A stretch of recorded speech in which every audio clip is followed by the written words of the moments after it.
ठंड का मौसम था। सर्द हवाएं जोरों पर थी।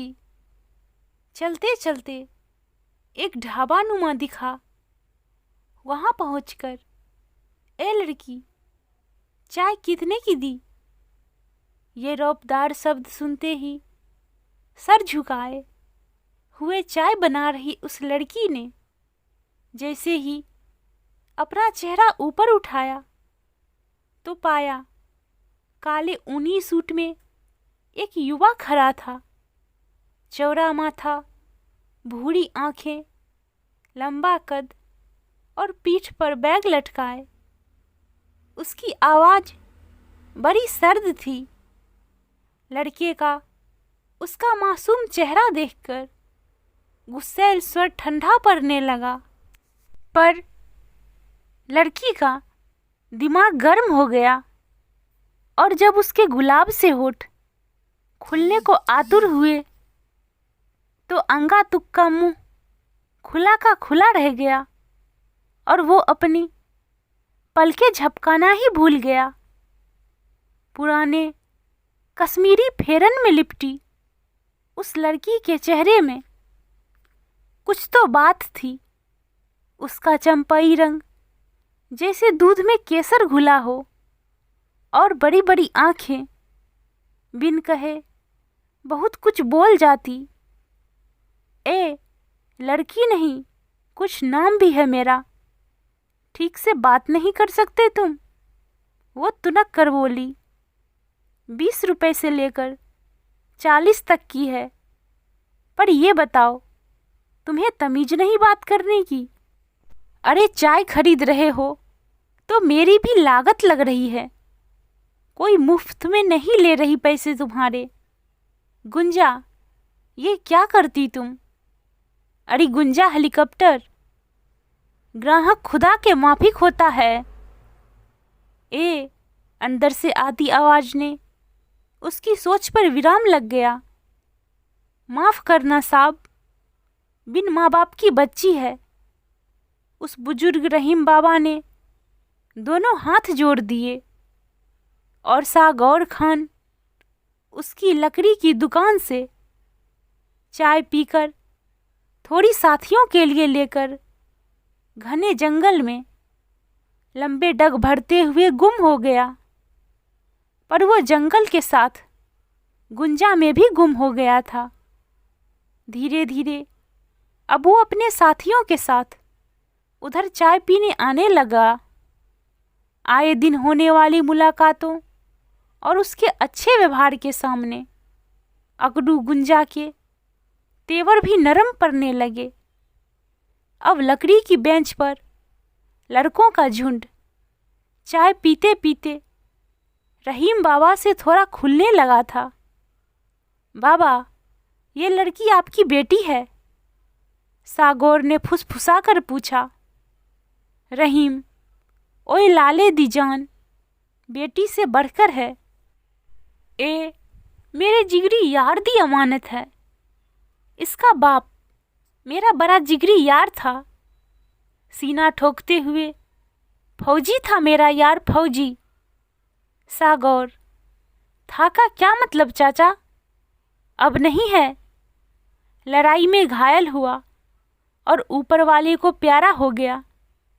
उसकी वर्दी आई थी घर में और ये गुंजा इसकी माँ की गोद में 4 महीने की ही थी।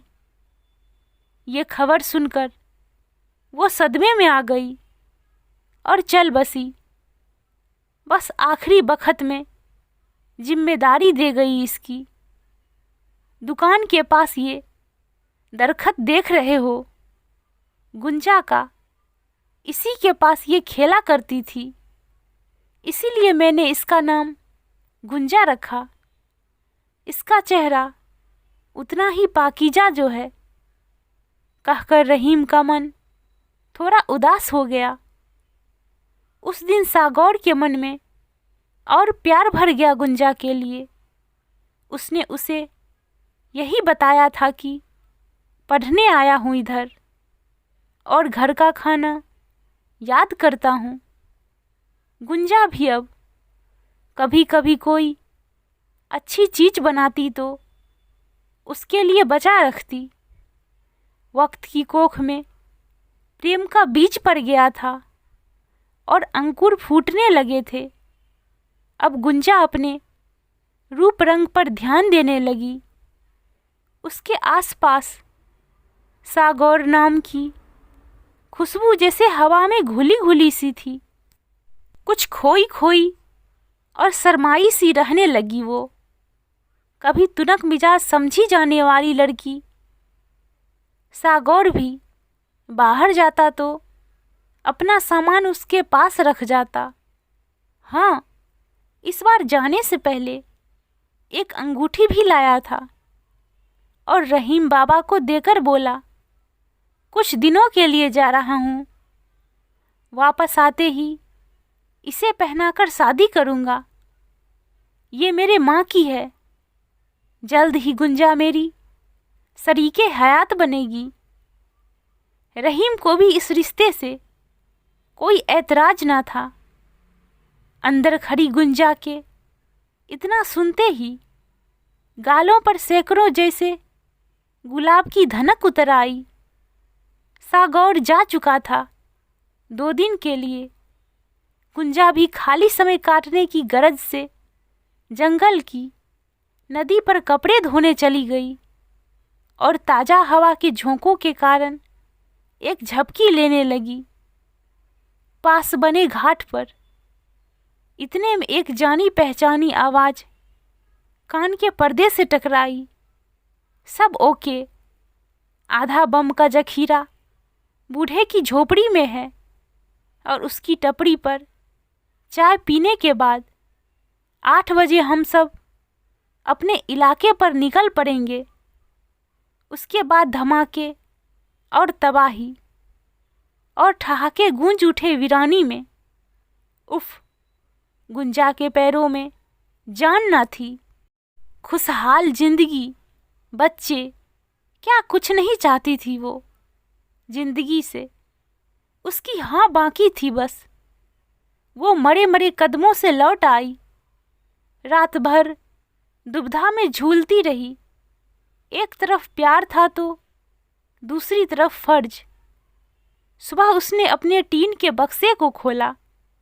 इकलौती तस्वीर माँ बाप की देखी। फौजी की वर्दी पर उंगलियों को फिराया। बोली, बाबा मेरे कर्म काले हैं, परछाई काली ही होती है।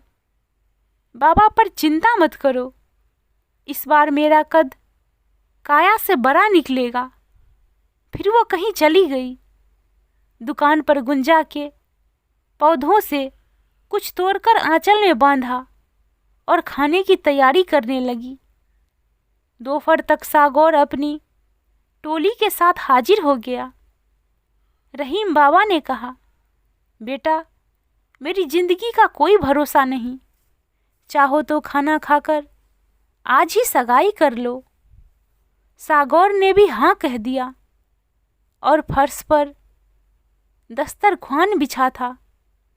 शर्माई सी गुंजा ने पहला मिठाई का टुकड़ा सागौर के मुंह में दिया। रहीम ने उसके दोस्तों के और कुछ मिनटों में ही उन सब का मुंह करवा होकर सिर चकराने लगा और धीरे धीरे गिरने लगे। दम तोड़ते सागौर ने पूछा, ये क्या?